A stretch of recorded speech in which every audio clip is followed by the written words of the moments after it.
Alright, hello. Wow, we're here. Okay, so I wanted to do a quick tutorial on the Roll20 Initiative Tracker. I looked it up. I tried to find a quick tutorial that was like simple, easy, fast, and there just wasn't one. They were all like 14 minutes long or whatever, or like 10 seconds long and telling you how to do macros. So I just wanted to do the basics. Um, so this is Roll20. This is the Initiative Tracker. Let's get into it. So first of all, I want to start with the tokens. Alright, so you're going to have like your player tokens if you go into the journal here.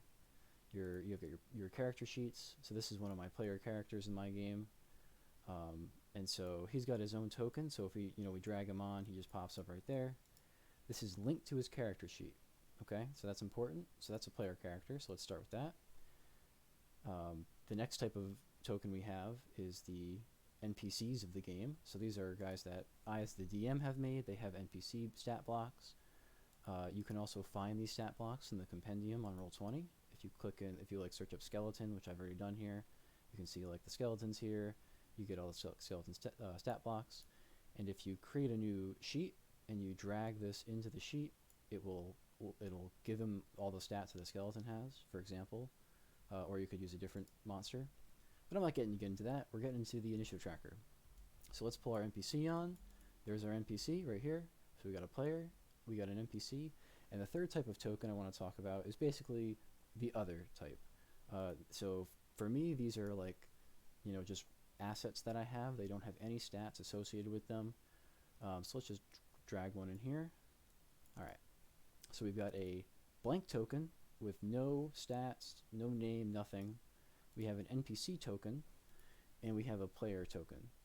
All right, so let's go into the initiative tracker. So it's this button right here, this little clock. Only the DM can click that button. The players can't see that button. But once we click it and it pops up here, all the players will be able to see that the initiative tracker is on the screen, which makes it very clear that they should roll initiative. So let's just start with the player, I guess. So a player, if you click your character, if you open your sheet that is linked, and you just click on initiative right here, it will automatically roll and add you to initiative. As we can see, I clicked initiative, it added him right here. I didn't have to do anything else. The player can do that. The player opens their sheet, they do it. Simple. All right, so that's our player characters. So they all get to roll themselves, basically. Next, we have the NPCs. So you click the NPC, pretty much the exact same thing. We go into the NPC character sheet. And a little tip, if the character sheet ever does this to you and you can't see it, just double click it, it'll pop right back up. And we can see the NPCs all have a little initiative button right here. And if you click that, again, it'll do the same thing. It'll add them to initiative for you. It'll roll automatically for them. You don't have to worry about it. So that's simple enough.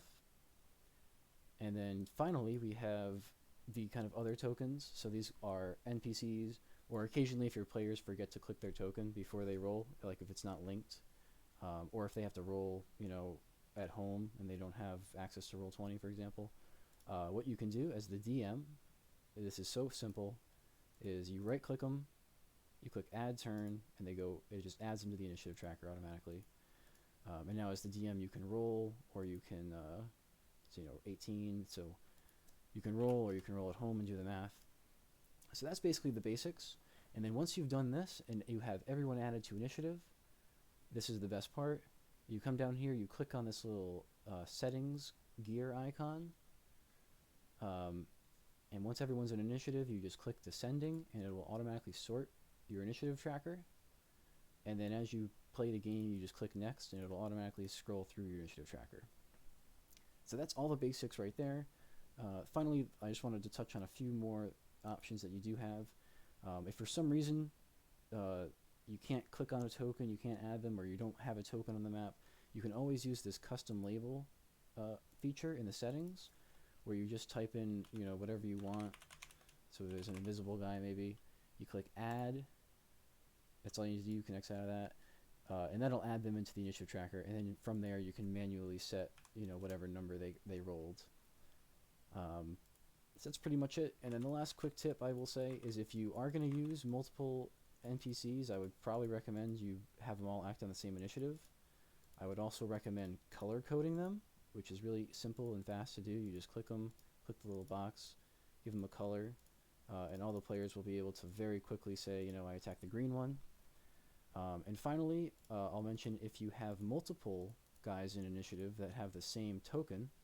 So for example, now I've got 3 of these guys in initiative. They all look the same. Whose turn is it? If I just hover over the initiative tracker, a big yellow box appears around whoever's turn it is. And that goes for anyone in the tracker as well. So if I'm not sure whose turn it is, I don't know if it's red or if it's orange, I can just do this. Oh, okay, it's red's turn, and orange is next. And that's pretty much it.